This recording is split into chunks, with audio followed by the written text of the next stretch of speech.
लगभग 48 घंटे में इस घटना का अनावरण कर दिया जाएगा।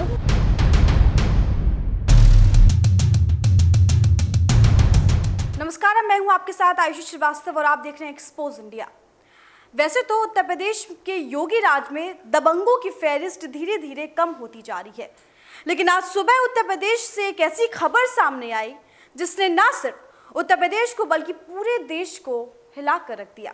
दरअसल शातिर अपराधी विकास दुबे को पकड़ने गई पुलिस पर ताबड़तोड़ गोलियां चलाई गई। इस घटना में 8 पुलिसकर्मी शहीद हो गए। सीओ बलरौल देवेंद्र मिश्रा, एसओ शिवराजपुर महेश यादव समेत एक सब इंस्पेक्टर और 5 सिपाही मुठभेड़ में शहीद हो गए। इस घटना ने पूरे देश को हिला कर रख दिया है। अब तक पुलिस पर हुए हमले में यह सबसे बड़ी घटना बताई जा रही है। इस घटना के बाद अब सबसे बड़ा सवाल ये उठता है कि आखिर ये शख्स है कौन जिसने पुलिस कर्मियों पर ऐसी गोलियां चलाई मानो इस शख्स को किसी का खौफ ना हो। कानपुर में 8 पुलिसकर्मियों की हत्या को अंजाम देने वाले विकास दुबे की पैठ हर राजनीतिक दल पर होती थी। इस वजह से आज तक उसे कोई पकड़ नहीं पाया।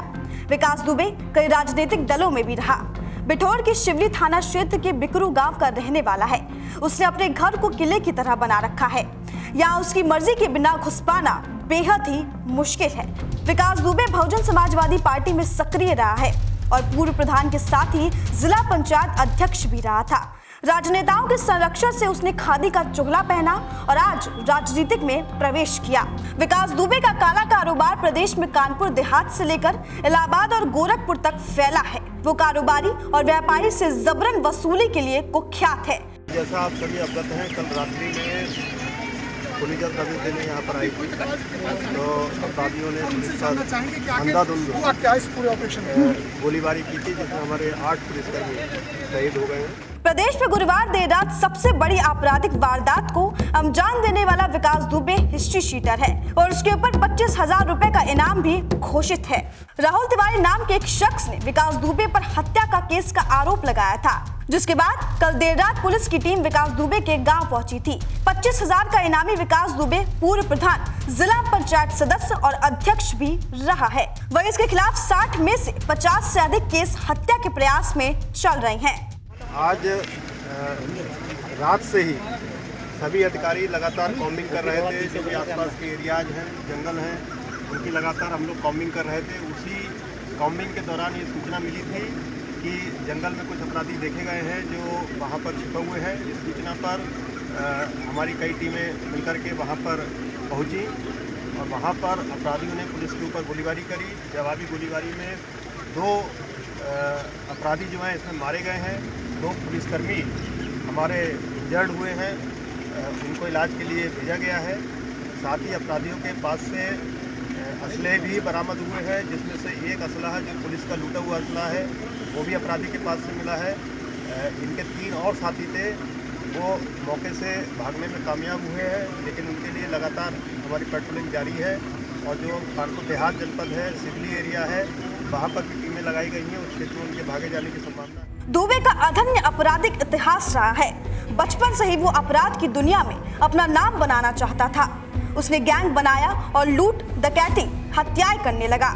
कानपुर देहात के चौबेपुर थाना क्षेत्र के बिकरू गांव का निवासी विकास दुबे के बारे में बताया जाता है कि इसने कई युवाओं की फौज तैयार कर रखी थी। विकास दुबे ने कम उम्र में ही जयराम की दुनिया में कदम रख दिया था। कई नव युवा साथियों को साथ लेकर चलने वाला विकास कानपुर नगर और देहात का वांछित अपराधी बन गया। चुनावों में अपने आतंक और दहशत के जोर पर जीत दिलाना पेशा बन गया था उसका। अपराध की दुनिया में कदम आगे बढ़ा रहे विकास पर यूपी के कई जनपदों में 52 से ज्यादा मुकदमे दर्ज हो चुके थे और उस समय पुलिस ने 25,000 का इनाम घोषित कर दिया था। अपराध की वारदातों को अंजाम देने के दौरान विकास कई बार गिरफ्तार भी हुआ। एक बार तो लखनऊ में एसटीएफ ने उसे दबोचा था। कानपुर में एक रिटायर्ड प्रिंसिपल सिद्धेश्वर पांडे हत्याकांड में उसको उम्र कैद हुई थी, लेकिन वो जमानत पर बाहर आ गया था। पंचायत और निकाय चुनावों में इसने कई नेताओं के लिए काम किया है।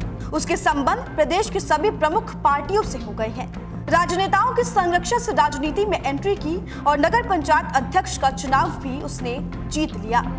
उसके ऊपर कानपुर की शिवली थाना क्षेत्र में ही 2000 में रामपुर बाबू यादव की हत्याकांड में जेल के भीतर रहकर साजिश रचने का आरोप है।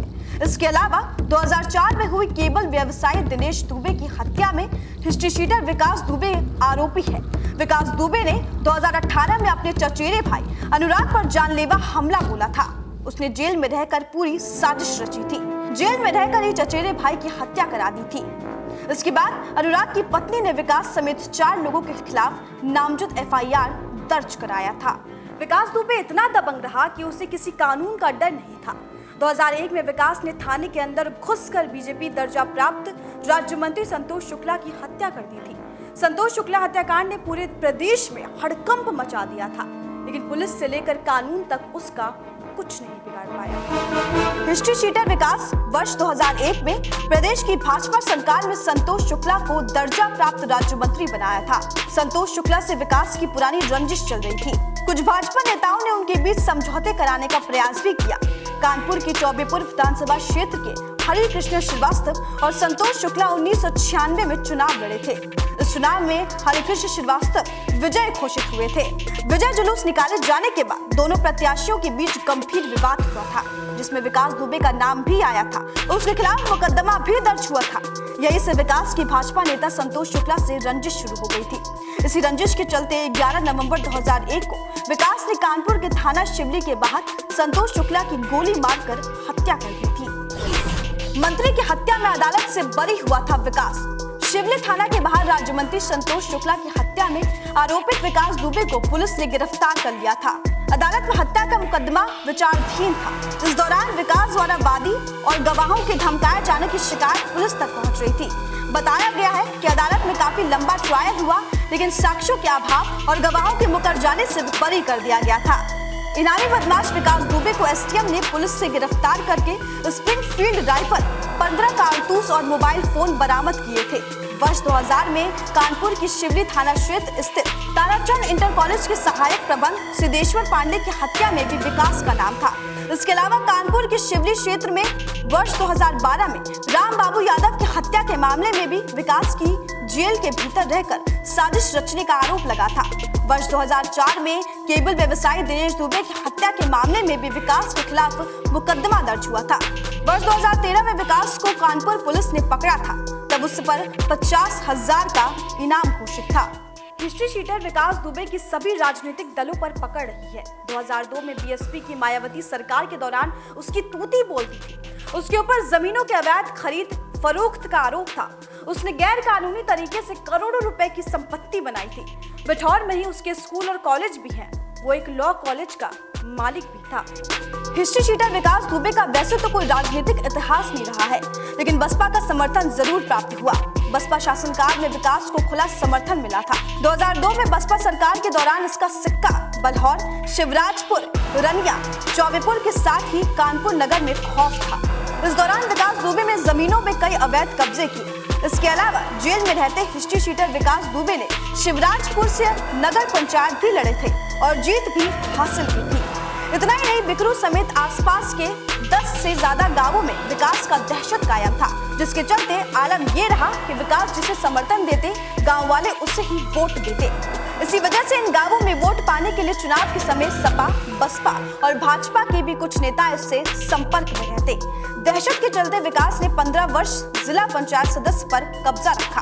पहले विकास खुद जिला पंचायत सदस्य रहे, फिर चचेरे भाई अनुराग दुबे को बनवाया और मौजूदा समय में विकास की पत्नी ऋचा धिमरू से जिला पंचायत सदस्य हैं। काशीराम नवादा, डिब्बे नवादा, कंजुती, देवकली, पीठी समेत 10 गांवों में विकास के इशारों पर प्रधान चुने जाते हैं। इन गांवों में कई बार प्रधान निर्विरोध निर्वाचित हुए। वही बिकरू में 15 वर्ष निर्विरोध ग्राम प्रधान भी चुना जाता रहा है। Report expose India. इस खबर में इतना ही। बाकी देश दुनिया की खबरों के लिए आप देखते रहिए expose India. Hi guys, this is Neetu Chandra. You're watching me on Expose India. Keep watching.